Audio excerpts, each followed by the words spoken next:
அனைத்து நல்லுள்ளங்களுக்கும் வணக்கம். நான் உங்கள் ரவிக்குமார். தினம் ஒரு தகவல் அடிப்படையில் ஜியோ பாலிடிக்ஸ். தயாரா? யுத்தத்துக்கு தயாரான்னு சொல்லுங்கள். கால நேரம் சூழ்நிலை எல்லாமே நெருங்கி வந்துடுச்சு. இந்தியா இறுதியாக சொல்லிட்டாங்க, வெளியேறிடுங்கப்பா, இதுக்கப்புறமா அங்கே இருக்காதீங்க, நாங்கள் இது 3வது தடவை எச்சரிக்கை கொடுக்குறோம், இதுவே இறுதி எச்சரிக்கைன்னு சொல்லிட்டாங்க. மற்ற எல்லா நாடுகளும் மேக்சிமம் வெளியேற சொல்லிட்டாங்க. எந்த அளவுக்கு வெளியேற சொல்ல முடியுமோ அதற்கான சூழ்நிலை இறுதி அறிவிப்பு கிட்டத்தட்ட 10 நாள் பக்கம் டைம் கொடுத்துருந்தாங்க. பட் அதுக்கான நேரம்லாம் இல்லை. அதுக்கான காரணங்கள் என்னன்றது உங்களுக்கு சொல்லலாம். ஸோ தயாராகுங்கள் யுத்தத்திற்கு. 1. 2வது, மெக்சிகோவில் நடந்த சம்பவம். ஏற்கனவே ஆர்கே சேனலில் ரொம்ப தெளிவாக டீட்டெயிலாக நான் போட்டிருந்தேன். நான் நிறைய வீடியோ பதிவுகள் உங்ககிட்ட ஷேர் பண்ணியிருந்தேன். கிளாடியா ஷென்பம் அவர்கள் என்ன கிளைம் பண்ணியிருக்காங்க, சிஏஓ அமெரிக்காவோட சிஏஓக்கும் இதுக்கும் தொடர்பு இருக்கா, அதை பார்த்தோன்னா மற்றொரு தகவல். ஆப்கானிஸ்தான் யுத்தத்துக்கும் தயாராகுங்க, அவங்களுக்கு இறுதி எச்சரிக்கை கொடுத்துட்டாங்க. ஆல்மோஸ்ட் எல்லை பகுதியில் ராணுவ வீரர்கள் குவிக்கும் போது திடீர்னு பாகிஸ்தான் நடத்திய தாக்குதலில் 70 பேர் பக்கம் இறந்து போனதா பாகிஸ்தானில் கிளைம் பண்ணியிருக்காங்க. அப்புறம் உக்ரைனுடைய தகவல்கள், பல தகவல்களை முடிந்த அளவுக்கு ஷார்ட்டாக ரொம்ப சுறுசுறுப்பாகவும் விறுவிறுப்பாகவும், சுறுசுறுப்பெலாம் சொல்ல முடியாது, விறுவிறுப்பான செய்திகளை நம்ம பார்த்துடலாம். ஸோ வீடியோக்களை பார்த்துக்கு முன்பு நீங்கள் நம்ம சேனலை சப்ஸ்கிரைப் பண்ணலாம். சப்ஸ்கிரைப் பண்ணிட்டு வாங்க, மறக்காம பெல் பட்டனை கிளிக் பண்ணி ஆல் ஆப்ஷன்ஸ் கொடுங்க. வீடியோக்கள் போகலாம்.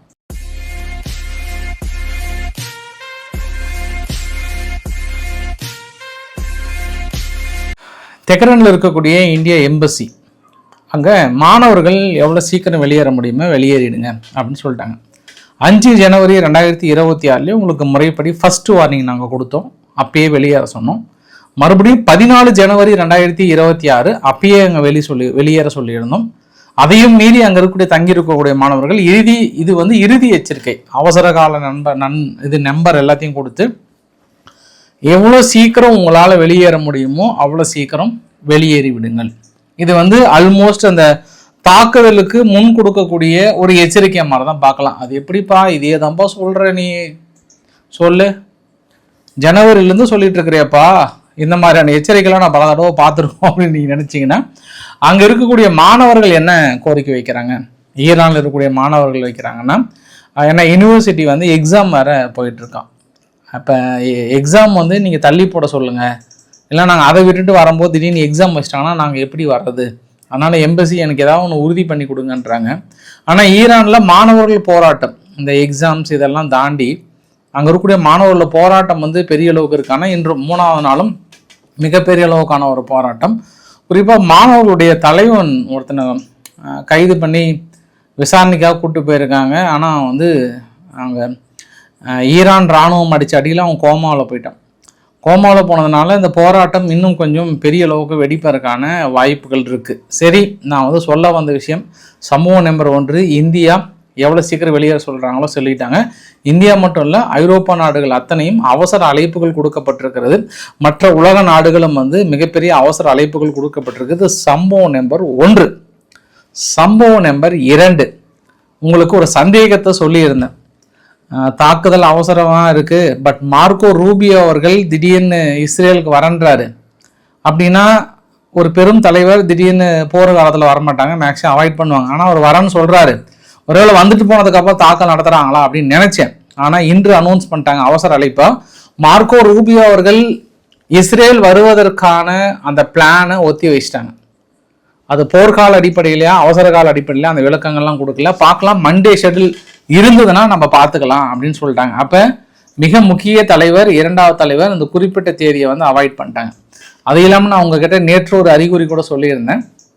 போர்ச்சுக்கல் இருக்கக்கூடிய இன்டர்நேஷ்னல் விமான நிலையம் ஒன்று முழுமையாக மற்ற மக்கள் பயன்படுத்தக்கூடிய விமானங்கள் வரக்கூடாது, 23ஆம் தேதி 24ஆம் தேதி இறுதி எச்சரிக்கை கொடுத்தாங்க. அந்த 23ஆம் தேதி இன்று தான் அந்த போர்ச்சுக்கல் விமான நிலையத்தில் பெரும்பாலான அமெரிக்காவுடைய ரீஃபில் டேங்கர் ஃபுல்லாக இன்னைக்கு சாரையாக போய் இறங்கிட்டு இருந்தது. இது சம்பவம் நம்பர் 3ன்னு எடுத்துக்கோங்க. சம்பவம் நம்பர் 4, லெபனானில் இருக்கக்கூடிய அமெரிக்காவுடைய தூதரகத்தை இம்மீடியட்டாக க்ளோஸ் பண்ணிவிட்டு எவ்வளோ சீக்கிரம் உங்களால் அங்கேருந்து வெளியேற முடியுமோ வெளியேறிடுங்கன்றாங்க. ஒரு ஷாக்காக இருக்கும், என்ன லெபனானுக்கு என்ன சம்பந்தம், அங்கே ஈரான் மீது தாக்கல் நடத்துகிற மாதிரி இருந்தால் ஏன் லெபனான்லேருந்து வெளியேற சொல்கிறாங்கன்னா, சப்போஸ் தாக்கல் நடத்தும் போது அங்கே ஹெஸ்போல்லா எதிர்ப்பு அதிகமாக இருக்கும். ஹெஸ்போல்லா எதிர்ப்பு அதிகமாக இருந்தால் நேராக அமெரிக்காவோட எம்பசியை தான் அட்டாக் பண்ணுவாங்க. அதனால் கொஞ்சம் சேஃப்டி பர்பஸுக்காக அங்கேருந்து வெளியேறிடுன்றாங்க. ஆனால் நம்ப தகுந்த வட்டாரங்கள் இஸ்ரேல் முழுமையாக நம்புகிறாங்க. ஈரான் தாக்கல் நடத்தும் பட்சத்தில் இந்த இடத்துல ஹெஸ்புல்லா இந்த பக்கம் இஸ்ரேல் மீது தாக்கல் நடத்துறதுக்கான வாய்ப்புகள் நிறைய இருக்குன்ற மாதிரி சொன்னாங்க. இது சம்பவம் நம்பர் 4. சம்பவம் நம்பர் 5, ட்ரம்ப் அவர்கள் வழக்கமாக 10 நாள் டைம் கொடுத்தேன், 15 நாள் டைம் கொடுத்தேன், லாட்ஸ் மாக்கடேல் அப்படின்ற மாதிரிலாம் சொல்லிட்டு இருந்தார்ல. ஆனால் இப்போ என்ன சொல்லிட்டாங்க அப்படின்னா, டைம் முடிஞ்சு போச்சு, அவ்வளோதான், இதுக்கப்புறம் பேச்சுவார்த்தைன்றது பெருசாலாம் கிடையாது, அனௌன்ஸ்மெண்ட் கொடுத்தாச்சு, நாங்கள் என்ன பண்ணுறோன்ற மாதிரியான இறுதி எச்சரிக்கை, அவ்வளோதான், இனிமேட்டு எங்களை ஈரானுக்குள்ளார இந்த நியூக்ளியர் டீல் மட்டும்தான் இருந்தது, இப்போ வந்து ரிஜிம் சேஞ்ச் தான் நாங்கள் எதிர்பார்க்குறோன்ற மாதிரியான ஒரு அனௌன்ஸ்மெண்ட்டை கொடுத்தாங்க. இது சம்பவம் நம்பர் 5. சரி, இப்போ ஈரான் தரப்பில் கொடுக்குற ரியாக்ஷன் தான் ரொம்ப முக்கியம். ஈரானுடைய ஃபாரின் மினிஸ்டரோட ஸ்போக் பர்சன், செய்தி தொடர்பாளர் காஜி அவர்கள் என்ன சொல்கிறாருன்னா, நியூக்ளியர் டீலை பற்றி நாங்கள் பேச தயாராக இருக்கோம், என்ன வேணுமோ வாங்க, பொருளாதார தடையை நீக்கிட்டு வாங்கன்றது நாங்கள் தெளிவாக இருக்கோம். எத்தனை தடவை நாங்கள் சொல்கிறது, ஆயுதங்கள் நியூக்ளியரை வைத்து நாங்கள் ஆயுதங்கள்லாம் தயாரிக்கல, நோ டீல் நோ ஆக்ஷன் அப்படின்ட்டாங்க ஒரே ஆள்.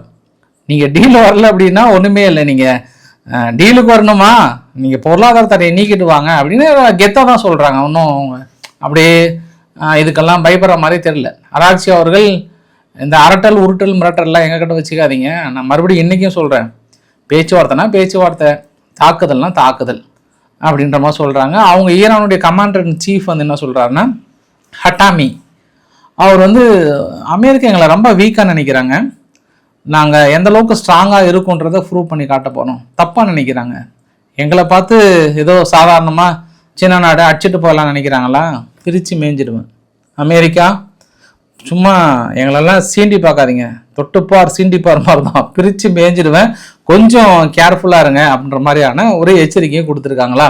ஸோ இந்த எச்சரிக்கை எல்லாமே அதுக்கான சமிக்கைகள் வந்து தெரியுது. அதெல்லாம் இன்னொரு சம்பவமும் நடந்திருக்கு. ஈரானில் இருக்கக்கூடிய பெரும்பாலான இந்த மொபைல் ஆப்ரேட்டர்ஸ், இப்போ நம்மளது எப்படி இங்கே ஜியோ ஏர்டெல் அந்த மாதிரி மொபைல் ஆப்ரேட்டர்ஸ் இருக்கும், அந்த மாதிரி ஈரானில் இருக்கக்கூடிய ஆப்ரேட்டர்ஸ் ஹேக் பண்ணி ட்ரம்ப் அவர்கள் இன்க்ளூட் மெசேஜ் அனுப்புகிற மாதிரி வந்து, அவ்வளோதான், முடிஞ்ச அளவுக்கு சேஃபாக இருந்துக்கோங்க, ஆப்ரேஷன் வந்து ஸ்டார்ட் பண்ண போகிறோம், கொஞ்சம் சேஃபாக இருந்துக்கோங்க, president is a man of action அப்படின்ற ஒரு வார்த்தையை வந்து அனுப்புகிறாங்க. The president man of action, maybe அது ஹேக்கர்ஸ் கூட பண்ணியிருக்கலாம், பட் அதே ஹேக்கர்ஸ் இன்னொரு செய்தியும் கொடுக்குறாங்க. யார்? ஈரானுடைய ஹேக்கர்ஸ். இங்கே பாருங்கள் அமெரிக்கா, நீங்கள் எங்கள் மீது தாக்கல் நடத்துனீங்கன்னா ஒவ்வொரு தடவை தாக்குதலுக்கும் நீங்கள் எஃப்சின் ஃபைலில் இருக்கக்கூடிய 10 வீடியோஸாக வெளியிடுவேன், ட்ரம்ப் பற்றின வீடியோஸ் அப்படின்ற மாதிரி வந்து மிரட்டல் விடுறாங்க. பட் அந்த மெசேஜ் வந்து மேபி வார்னிங்காக மெசேஜா, ரியல் மெசேஜா, நிஜமாகவே ஹேக் பண்ணி அனுப்பலாங்களா அப்படின்றதெல்லாம் நம்ம யோசனை பண்ண வேண்டிய விஷயம். ஏன்னா இஸ்ரேல் வந்து குறிப்பாக ஹெஸ்புல்லா மீதோ லெபனான் மீது தாக்கல் நடத்துவதற்கு முன்பு இந்த ஒரு டாக்டிக்ஸை வந்து கையாண்டாங்க. எப்படின்னா அங்கே இருக்கக்கூடிய மொபைல் ஆப்ரேட்டர்ஸை ஃபுல்லாக ஹேக் பண்ணி அந்த பர்டிகுலர் ஏரியாஸை, நீங்கள் உங்கள் ஏரியாவை காலி பண்ணுங்கள், நாங்கள் தாக்கல் நடத்த போகிறோன்ற ஒரு எச்சரிக்கை வந்து கொடுத்தாங்க. பட் அதே டாக்டிக்ஸை இந்த தடவை வந்து ஈரானுக்கு ஃபாலோ பண்ணியிருக்காங்க. ஒரு குறிப்பிட்ட பகுதி, எல்லா பகுதியெல்லாம் கிடையாது, அந்த தெஹ்ரானில் மக்கள் கூடுகின்ற பகுதி, இன்னும் மற்ற இடத்துலையும் அமெரிக்கா மக்கள் இருக்கின்ற பகுதிகளுக்கு மட்டும் இந்த மெசேஜ் வந்து ரிசீவ் ஆனதாக சொல்கிறாங்க. The man of action will be coming, hope நீங்கள் வந்து சேஃபாக இருந்துக்கோங்கன்ற மாதிரிலாம் வந்து சொல்கிறாங்க. மேபி அதன் அடிப்படையில் கூட நம்ம இந்திய மாணவர்கள் வந்து எங்களுக்கு எக்ஸாம் கேன்சல் பண்ண சொல்லுங்கள், யூனிவர்சிட்டி வந்து போஸ்ட்போன் பண்ணாமல் இருக்காங்கன்ற மாதிரியான ரெக்வஸ்ட் இந்தியா கிட்ட வைத்திருந்தாங்க. கூடுதல் தகவல், இன்று கூட அவங்க ஐஆர்ஜிசி வந்து பெரிய போர் பயிற்சிகள்லாம் மேற்கொண்டாங்க.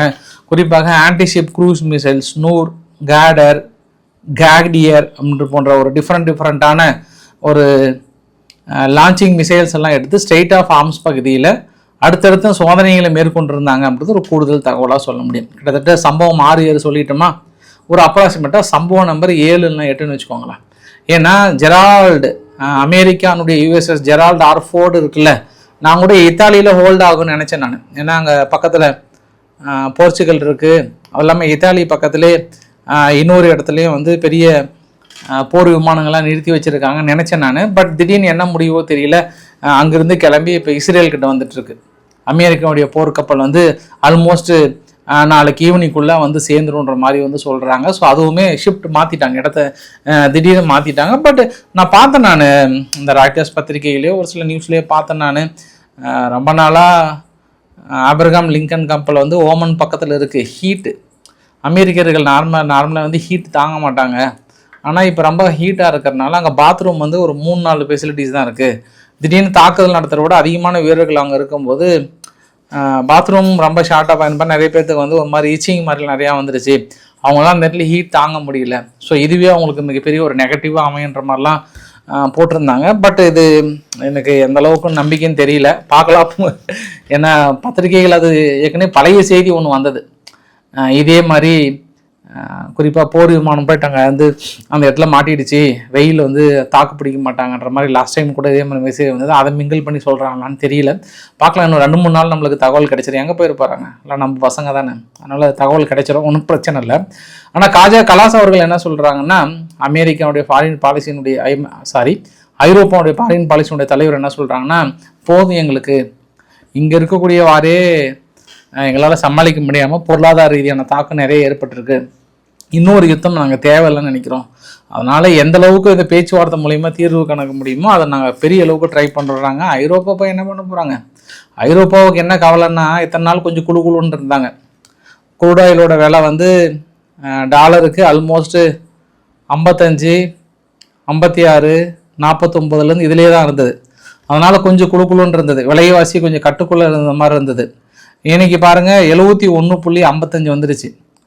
எங்கேருந்து ஜம்ப் ஆகிட்டு இருக்கு அப்படின்னா கிட்டத்தட்ட 50லேருந்து ஜம்ப் ஆகிட்டு இருக்கு. 60 வந்துச்சு, 62 வந்துச்சு, இன்னைக்கு 71 வந்துருச்சு. இப்போ இன்னும் கொஞ்சம் அதிகமாகும்னு நினைக்கிறேன் நான், மேபி என்ன தாக்கல் நடக்கும் பட்சத்தில் இன்னும் அதிகமாகும். இது வந்து யாருக்கு கவலையடை செய்தா இருக்கு, நமக்கும் சேர்த்தி தான் சொல்கிறேன் நான். இந்தியாவுக்கும் மிகப்பெரிய ஒரு கவலையான செய்தி தான். பட் நம்ம கவலைப்பட தேவையில்லை. ஏன் அப்படின்னா இத்தனை நாள் இந்த குரூட் ஆயிலோட விலை கம்மியாக இருக்கும்போது இந்த எண்ணெய் நிறுவனங்கள் வந்து கொளுத்த லாபம் அடிச்சிருக்கிறாங்க. ஏன்னா வெறும் $49, $50 அதெல்லாம் நம்ம ரஷ்யா கிட்ட நம்ம சீப்பாக வாங்கியிருக்கோம். அப்போல்லாம் நீங்கள் எல்லா எண்ணெய் நிறுவனமும் இப்போ காலாண்டு இறுதியில் இந்திய நிறுவனங்கள் ஃபுல்லாக லாபத்தில் தான் கணக்கு காட்டினாங்க. யாருமே நஷ்டத்தில் கணக்கு காட்டவே கிடையாது, எல்லாமே பெரிய லாபத்தில் கணக்கு காட்டிகிட்டு இருக்காங்க. அதனால் நம்ம ஏறினாலும் நம்மளுக்கு கவலையில் நினைக்கிறேன், ஏற்ற மாட்டாங்கன்ற நம்பிக்கையில் எனக்கு இருக்கிறது. அதே மாரி ஏற்றினாங்கன்னா கொஞ்சம் ரிஸ்க்கு தான். ஏன்னா வருத்த பன்றே கொளுத்த லாபம்ன்ற மாதிரி வந்து ஏற்கனவே எண்ணெய் நிறுவனங்கள் கொளுத்த லாபம் அடைந்திருக்கிறது. அங்கிருந்து இறக்குமதி பண்ணதுனால அந்த லாபத்திலேருந்து மக்களுக்கு ஷேர் பண்ணுவாங்க நான் நம்புகிறேன் நான். அதனால் ஏற்ற மாட்டாங்க.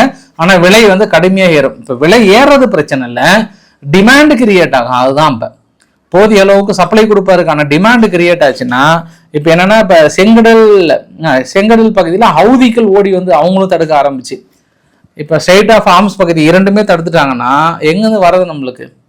ஈரான் சபகர் போட்டு தான் மிக முக்கிய பாதை, நமக்கும் ரஷ்யாவும் கட் ஆகிடும். அப்போ நம்ம சீனா கிட்ட வாங்க வேண்டிய சூழ்நிலை, இல்லை அமெரிக்கா எப்படி கொண்டு நம்மளுக்கு கொடுக்க போகிறாங்கன்ற நம்ம பொறுத்திருந்து பார்க்கலாம். இது மிக முக்கியமாக அங்கே இருக்கக்கூடிய ஒட்டுமொத்த நிகழ்வுகள். ரஷ்யா ஈரானிடம் கிட்டத்தட்ட ஒரு 500 மில்லியன் ஆர்ம்ஸ் வந்து டீல் வந்து இன்னைக்கு சைன் பண்ணியிருக்காங்களாம். ஆல்மோஸ்ட் ஒப்புதல் வந்து கொடுத்துட்டாங்க. ஏற்கனவே இப்போ அக்ரிமெண்ட்லாம் போட்டாங்க, கொடுத்துட்டாங்க. ஆனால் ஒரு சிறிய திருத்தம், இந்த 50 மில்லியனுக்கான ஆர்ம்ஸ் டீல் வந்து இந்த யுத்தத்துக்கு பயன்படுமானா பயன்படாது. இது எல்லாமே 2027 to 2029. அது வரைக்கும் அங்கே ரிஜிம் இருக்குமா இருக்காதா அப்படின்றத கேள்வி. அதாவது ரஷ்யா சைன் பண்ணது எல்லாமே ரிஜிம் இருக்குமா இருக்காதான்றது தான். இப்போ ரஷ்யா உக்ரைன் பேச்சுவார்த்தையே உக்ரைன் நடக்கிற யுத்த காலத்தையும் ரொம்ப சார்ந்து இருக்குன்றது ஒரு குறிப்பிடத்தகுந்த விஷயம். மற்றொரு வீடியோ பதிவோட முடிக்கிறேன் நான். சிரியாவில் இருக்கக்கூடிய அசான்கா பேஸ், இதுக்கு முன்பு இருக்கக்கூடிய ISIS தீவிரவாதிகளை கொஞ்சம் இடம் மாற்றினாங்க இல்லையா, அந்த முக்கிய பேஸில் இருந்து இந்த வீடியோ பதிவு பார்க்குறீங்கல்ல, பேஸ் இருக்கு இல்லையா, அங்கேருந்து ஒட்டுமொத்த ஆயுதங்கள் மீதியெல்லாம் இருக்குல்ல எல்லாமே வெளியேற்றிட்டு இருக்காங்க. சப்போஸ் முடியாத ஆயுதங்களை அங்கேயே டோட்டலாக டிஸ்மேண்டில் பண்ணியிருக்காங்கன்ற ஒரு கூடுதல் தகவல். இன்றைக்கி அவங்க நாடாளுமன்றத்தில் எங்கெங்க இஸ்ரேலுடைய நாடாளுமன்றத்தில் குறிப்பாக நெதன்யாஹு அவர்கள் வந்து நிறைய விஷயங்களை பேசினார், இந்தியா கூட நிறைய பேசினார். எக்ஸாகோண்டல் முறையில் அதாவது எதிராகவும் தீவிரவாதத்துக்கு எதிரான ஒரு குழுவை உருவாக்க வேண்டியதுன்ற மாதிரிலாம் நிறைய பேசினார். பட் நமக்கு இந்த போர்க்களத்துக்கு என்ன தேவைன்னா, ஈரான் தெரியாத ஏன்டா நம்மளை தொற்றுன்றது ஃபீல் பண்ணக்கூடிய நேரம் வந்து விட்டது. மறுபடியும் அவங்க தொட்டாங்கன்னா கற்பனையிலே இல்லாத அளவுக்கான தாக்கல் நிகழ்த்துவோம். ஹோப் இது இஸ்ரேல் அனைவரும் ஒன்றிணைந்து இந்த பெரிய யுத்தத்தை வந்து முறியடிப்போம். நம்மளுக்கு அச்சுறுத்தலாக இருக்கக்கூடிய எந்த ஒரு நாடாக இருந்தாலும் சரி அது முறியடிப்பதான் நம்மளது சால சிறந்ததுன்னாங்க. அவங்க இஸ்ரேலினுடைய எதிர்க்கட்சி தலைவர் யார் லேபிட் அவர்கள் கூட பேசும்போது அந்த முக்கிய கான்ஃபரன்ஸ்லையோ மற்றதுலையோ சொல்லும் போது கூட இந்த ஒரு நடவடிக்கையை பொறுத்த வரைக்கும் ஈரான் மீது தாக்கல் நடத்துவது தாமதப்படுத்தக்கூடாது, உடனடியாக நடத்த வேணுன்றாங்க. இதை இவங்க தாக்கல் நடத்துகிற மாதிரி இல்லை, அமெரிக்கா நடத்துகிறாங்க. நீங்கள் பின்புலமாக இருக்கீங்க.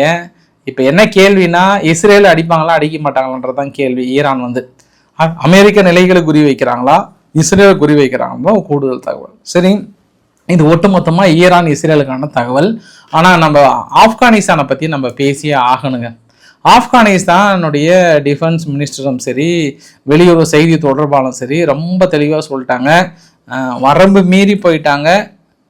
அவங்களுடைய இன்டர்னல் ஃபெயிலர், அவங்க நாட்டில் இருக்கக்கூடிய உளவு தவறை ஃபெயிலரோ, அவங்க நாட்டுக்குள்ள தீவிரவாதத்தை கட்டுப்படுத்தலைன்னா நேரடியாக கோபத்தை வந்து எங்கள் நாட்டின் மீது காட்டுவது என்பது நீங்கள் சாதாரண ஆளுகிட்டலாம் முதல்ல உங்களை பிரித்து மேய போகிறவங்கள விறகு பொலக்கார மாதிரி உங்களை பொழக்காமல் விட மாட்டேன்ட்டாங்க. இன்னைக்கு வந்து எல்லை பகுதியில் போயிட்டு தான் இருக்குது, எல்லா உத்தரவுமே கொடுத்துட்டாங்க. இந்த தடவை அடி மட்டும்தான், அடி உதவுற மாதிரி அண்ணன் தம்பி கூட உதவ மாட்டாங்க அப்படின்னு சொல்லியிருக்காங்க. அங்கே ஆப்கானுடைய ஆர்மியில் தயார் நிலைமையில் இருக்காங்க. பீப்புள் உங்களுக்கு ஒரு ஷேம் கிடையாது, ஒன்றும் கிடையாது. பார்டரில் நீங்கள் ஃபயர் பண்ணிட்டுக்கிறீங்க. ஆப்கானிஸ்தான் எந்த அளவுக்கு ஸ்ட்ராங்குன்னு தெரியுமா, நாங்கள் எல்லாமே தயார்ன்றாங்க. அவங்களே வெறி பிடிச்ச வேங்கையாகிறாங்க. இப்போ பாகிஸ்தான் வந்து இன்னைக்கு கிளைம் பண்ணுறாங்க, ஆப்கானிஸ்தானுடைய எல்லை பகுதியில் நாங்கள் நடத்திய தாக்குதலில் 70 ஃபைட்டர்ஸ், யார் ஆப்கானிஸ்தானுடைய 70 ஃபைட்டர்ஸ் முடிச்சு தள்ளிட்டோம், அடிச்ச அடின்றாங்க, இடிச்ச இடின்றாங்க. யாரு பாகிஸ்தான் தரப்புல இருந்து. ஆப்கானிஸ்தான் சொல்லிட்டாங்க, எலே இடியா இறக்குறீங்க, இடி அடிக்கிறேன் பாருல என்ன அடின்னு சொல்லிட்டு நாளையில உங்களுக்கு வீடியோவுக்கு பஞ்சு இருக்காதுங்க. அதாவது செல்ஃபி பாய்ஸ் வந்து எல்லா வீடியோ எடுத்து போட்டு தள்ளுவாங்க நம்மளுக்கு. அதனால எல்லாமே மறுவைத்த நபர்களுக்கு டஃப் கொடுப்பாங்க. அவங்க என்ன கொடுக்குறது, நான் உனக்கு கொடுக்குறேன் தம்பி, கவலைப்படாத தம்பி, வீடியோ வச்சுக்கோ அப்படின்வாங்க. யாரு செல்ஃபி பாய்ஸ். அதனால வந்து சேர்ந்துடும். ஆனால் இன்னொரு விஷயத்தையும் மனசில் வச்சுக்கோங்க, ஈரான் யுத்தம் அது ஒரு வேளை 2-3 நாள் கூட இழுத்தாலும் இழுக்கலாம். ஆனால் இவங்க ஆப்கானிஸ்தான்லாம் ரொம்ப அவசரப்படுறாங்க, காட்டியே ஆகணும், அவங்க பேண்ட்டை உருவியே ஆகணும்னு ரொம்ப வெறிபிடிச்ச வேங்கியாக இருக்கிறாங்க. அதனால கொஞ்சம் கூடுதல் தகவல். நிறைய இராணுவம் குவிக்கப்பட்டிருக்கிறது, எல்லை பகுதியில் தொடர்ந்து அனுப்பப்பட்டு கொண்டிருக்கிறது, தாக்கல் நடத்துங்கள். இந்தியா ஒரு வார்த்தை சொல்லிட்டாங்க நேற்றே, ஆப்கானிஸ்தானுடைய இறையாண்மையை நீங்க சோதிக்கிறீங்க, தேவையில்லாமல் ஆப்கானிஸ்தான் நிலப்பரப்புல தாக்கல் நடத்துவது என்பது தனது கடும் கண்டனத்தை தெரிவித்துக் கொள்கிறேன். பாகிஸ்தான் கொஞ்சம் கேர்ஃபுல்லா இருந்துக்கோங்கன்ற மாதிரி இந்தியாவும் சொல்லிட்டாங்க. ஆப்கானிஸ்தான் என்னையே அமைதியா இருக்கீங்க, உங்களுக்கு ஒரு சந்தர்ப்பம் கிடைச்சிருக்கு, தாக்குதல் நடத்துங்கிற மாதிரியான இன்னொரு ஆங்கிள்லையும் பார்க்குறேன் நான் இந்தியாவுடைய கண்டனத்தை. சரி, ஓகே. இப்போ நாம இங்கிருந்து ஃப்ளைட்டை பிடிச்சிட்டு, எங்க ஆப்கானிஸ்தான்லேருந்து ஃப்ளைட்டை பிடிச்சிட்டு நேரம் அவசரமாக மெக்சிகோவில் போயிட்டு கிளம்பிறங்குறோம். பட் மெக்சிகோவில் பெரும்பாலான வீடியோ பதிவுகள் உங்ககிட்ட ரவிக்குமார் ஆர்கே சேனலில் ஷேர் பண்ணியிருக்கேன். நான் ரவிக்குமார் ஆர்கே சேனலில் போய் பாருங்கள், பெரும்பாலும் நான் ஷேர் பண்ணியிருக்கேன் கூடுதல் தகவல். ட்ரக் கார்ட்டல் ஹெல் மென்ஷோ அவன் தான் உலகின் மிகப்பெரிய ஒரு ட்ரக் தாதா. சாதாரண தாதாலாம் கிடையாது, ட்ரக் தாதா. கொஞ்சம் இப்படி சொன்னாதான் நீங்கள் அப்படி பெரிய தாதா. ட்ரக் தாதா அவன் தான் வந்து பயங்கரமான ஆள். அவனை போட்டாங்க. அவனை போட்டதில் தான் இப்போ என்னென்னா, நான் காலையில் உங்ககிட்ட சொன்னேன், இது வந்து கண்டிப்பாக மெக்சிகோ இராணுவம் போட்டிருக்காது, சிஏஏ தான் போட்டிருக்கோன்ற மாதிரிலாம் சொன்னேன். பட் கிளாடியா ஷென்மம் அவர்கள் என்ன சொல்லிட்டாங்கன்னா, எங்கள் டீம் வந்து ரொம்ப சிறப்பாக செயல்பட்டுருக்கு, டோட்டலாக 8 பாசம் வந்து கொண்டிருக்காங்க, சூப்பராக அருமையான வேலை செஞ்சிட்டாங்கன்றாங்க. அப்போ செய்தியாளர்கள் கேட்குறாங்க, இது வந்து அமெரிக்காவுடைய ஜாயிண்ட் ஆப்ரேஷனாக நீங்கள் மட்டும் பண்ணிக்கலான்னும் போது, இல்லை நாங்கள் மட்டும் தான் தனியாக பண்ணுங்க அப்படின்றாங்க. சரி, இது அவங்களோட பார்வையில் நினைக்கிறாங்க. நான் என்னோட பார்வையில் இந்த இடத்துல ஒரு 2 விஷயங்களை உங்ககிட்ட சமர்ப்பிக்க விரும்புகிறேன். ஒரு 2 நாளைக்கு முன்பு நார்கோ சப்மரைன், அதாவது சப்மரைனுங்க, நீர்மூழ்கி கப்பலில் அவங்கள யாரு இந்த ட்ரக் கார்ட்டல்ஸ் நம்ம அழுத்தி சொன்னதுக்கான அர்த்தம் இப்போ நீங்கள் புரிஞ்சிருப்பீங்க. சாதாரண தாதா இல்லை, உலகின் மிகப்பெரிய தாதா. அவங்களே சொந்தமாக ஒரு நீர்மூழ்கி கப்பல் அவங்களுக்கே வச்சிருக்காங்க. ஒவ்வொரு ட்ரக் கார்ட்டலும் 4-5 வச்சிருக்கிறாங்க, 1-2லாம் இல்லை, 4-5 வச்சிருக்கிறாங்க. அதில் மெக்சிகோ பக்கத்தில் 4 டன் கொகைன்னு அதுலேருந்து எடுத்திருக்காங்க. மெக்சிகோ நேவி வந்து பிடிச்சிருக்காங்க. கிட்டத்தட்ட மெக்சிகோவிலிருந்து பசிபிக் ஓஷனில் 250 நாட்டிக்கல் மைலில் வந்து பிடிச்சிருக்காங்க. கிட்டத்தட்ட அதிலிருந்து கைப்பற்றியதை வந்து ஒரு 7-8 பேருன்றாங்க. ஆனால் ரொம்ப முக்கியங்க, நான் ஏன் எனக்கு இந்த சந்தேகம்னா, இந்த ஆப்ரேஷன் வந்து தனிப்பட்ட முறையில் மெக்சிகோ நடத்தியதானா நடத்தலை. இது வந்து அமெரிக்கானுடைய நார்த் கமாண்ட் இருக்கிறாங்க இல்லையா, அமெரிக்காவுடைய ஜாயிண்ட் இன்டெலிஜென்ட் டாஸ்க் ஃபோர்ஸ் பக்கத்தில் உங்களுக்கு ஒரு வீடியோ பதிவு காட்டுறேன்.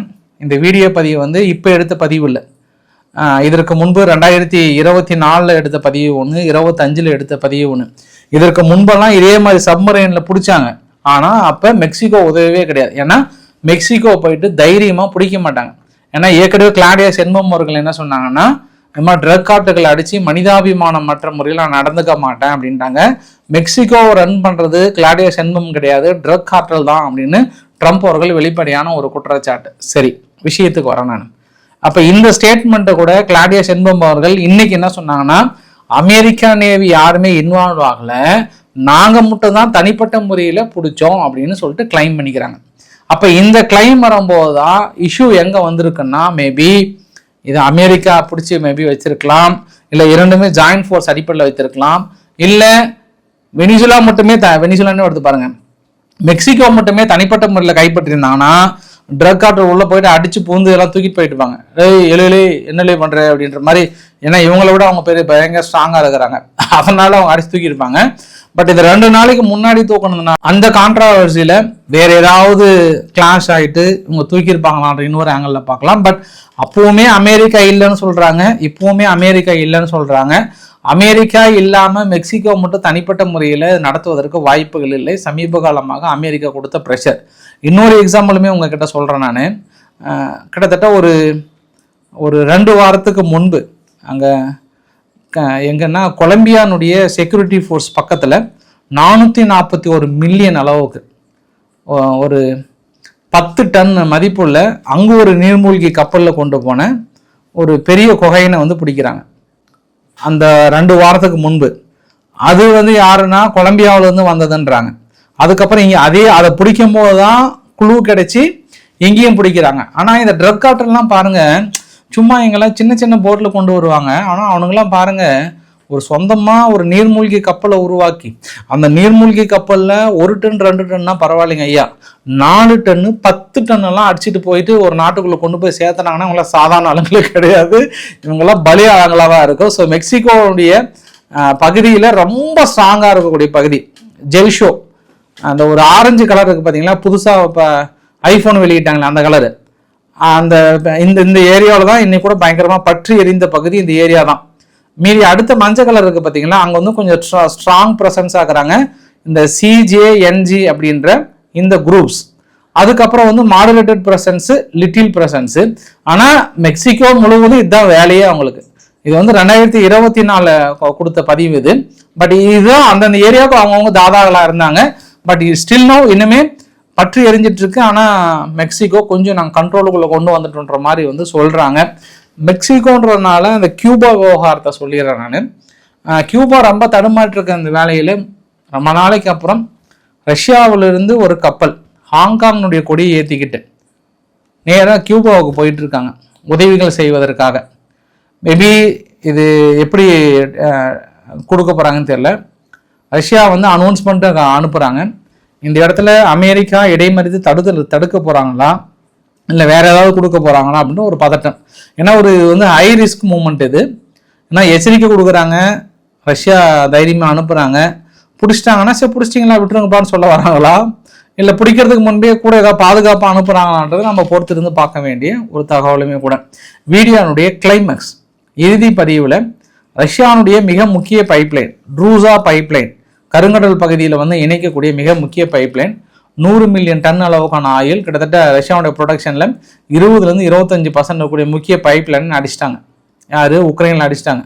பயங்கரமான ஒரு டார்கெட்டு, பெரிய இழப்புகள்ன்றாங்க. ஒட்டுமொத்தமாக ஒரு அடுத்தடுத்து பெரிய ஒரு 6-8 வந்து எக்ஸ்ப்ளோசிவ்ன்றாங்க. அதே மாதிரி இந்த எலான் மஸ்கினுடைய உதவியால் 2023 கிட்டத்தட்ட 8 செட்டில்மெண்ட் பகுதியை வந்து மறுபடியும் நாங்கள் பிடிச்சிருக்கோன்ற மாதிரி சொல்கிறாங்க. இந்த 2 பதிவும் பாசிட்டிவாக சொல்கிறாங்க. உக்ரைனில் ரஷ்யா வந்து தனது அண்டர் கிரவுண்டை வந்து ரொம்ப நாளைக்கு அப்புறம் காட்டியிருக்காங்க. ஏன்னா இப்போல்லாம் நிறைய ட்ரோன் தாக்கல் இருக்கிறதுனால பெரும்பாலும் இப்போல்லாம் அண்டர் கிரவுண்டுக்கு மாற்றிட்டுன்ற மாதிரி சொல்கிறாங்க. மேக்ரன் அவர்கள் என்ன சொல்லியிருக்கிறாருன்னா, இனி ஐரோப்பா நாடுகள்லாம் இணைந்து ரஷ்யானுடைய தடை விதிக்கப்பட்ட கப்பல்கள் எங்கும் செல்லாத வண்ணம் பெரிய அளவுக்கு நாங்கள் ஆக்ஷன் எடுக்க போகிறோம்னு சொல்கிறாங்க. சரி, கிளைமேக்ஸில் ஒன்று சொல்லி முடிச்சிடறேன் நான். பிரேசிலினுடைய பிரசிடென்ட் லூலா சில்வா அவர்கள் இனி எங்கள் நாட்டுக்குள்ளே வணிகம் செய்கிற எந்த நாடாக இருந்தாலும் டாலர் இல்லாமல் எங்கள் நாணயத்தில் கொடுங்க, இல்லை உங்கள் நாணயத்தில் கொடுங்க, நாங்கள் ஸ்ட்ராங்காக இருக்குன்னு சொல்லிட்டாங்க. அப்போ அமெரிக்காவுடைய அதிபர் ஒரு எக்ஸ்ட்ரத்தில் போகிறார். பிரேசிலை குறித்து இல்லை, இப்போ சுப்ரீம் கோர்ட்டினுடைய ரெடிகுலஸ் தீர்ப்புனால நிறைய நாடுகள் குறையுன்ற அடிப்படையில் ஏதாவது அப்படி இப்படின்னு ஏடா குணமாக பண்ணி ஏதாவது பண்ணீங்க அப்படின்னா உங்கள் மீது அதிகமான வரி விதிச்சிடுவேன். கொஞ்சம் கேர்ஃபுல்லாக இருந்துக்கோங்க. சுப்ரீம் கோர்ட் ரெடிகுலஸ் திருப்பியும் உங்களதையும் நீங்கள் கம்பேர் பண்ணிக்காதீங்கன்றாங்க. ஒருவேளை எந்த நாட்டை பார்த்து சொல்கிறாரு?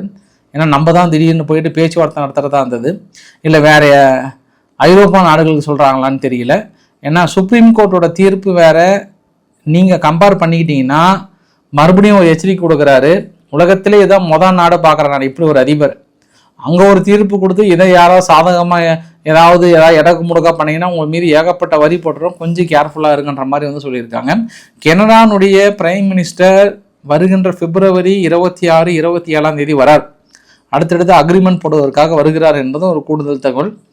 யூனுஸ் அரசாங்கம் இருக்குல்ல, ஒரே ஒரு தகவல் பங்களாதேஷோடு நான் முடிச்சிடறேன். நான் பங்களாதேஷனுடைய அதிபர் முகமது ஷாபுதீன் இருக்கிறார்ல, அவர் யூனுஸ் அரசாங்கத்தின் மீது பகிரங்க குற்றச்சாட்டு, என்னை பதவி நீக்கம் செய்யணுன்றதுக்காக ஒரு அதிபருடைய பதவியை முழுமையாக குறைக்கணுன்ற எண்ணத்தில் என்னுடைய வெளிநாட்டு பயணம் அத்தனையும் கேன்சல் பண்ணார். எனக்கு ஏகப்பட்ட தொந்தரவு கொடுத்தாரு, என்னை சித்திரவதை பண்ணார். நான் இப்போ இண்டிவிஜுவலாக நான் டூர் போகணும்னு கொசோவோவுக்கும் கத்தாருக்கும் நான் புக் பண்ணேன், அதை கூட என்னை போக விடலை, தடுத்துட்டாரு அப்படின்ற மாதிரியான குற்றச்சாட்டை வைக்கிறாங்க. மனுஷன் பதவி போனதுக்கப்புறம் தான் அடுத்தடுத்த குற்றச்சாட்டுகள் வைக்கிறாங்க. பார்க்கலாம் யூனுஸ் அரசாங்கத்துக்கு அடுத்தடுத்த குற்றச்சாட்டுகள் பதிவு பண்ணுகிறது பிடிச்சி கைது பண்ணிடுறீங்களா, இல்லை நாட்டை விட்டு ஓடுகிறாரான்னு தெரியல. இது கூடுதல் தகவலுமே கூட. இன்றைக்கு ஓரளவுக்கான தகவலை கவர் பண்ண நினைக்கிறேன். பிடிச்சிருந்தா லைக் பண்ணுங்கள், ஒரு 5 ஷேர் பண்ணுங்கள், சப்ஸ்கிரைப் பண்ணுங்கள். ரவிக்குமார் சோமு சேனல். நன்றி, வணக்கம்.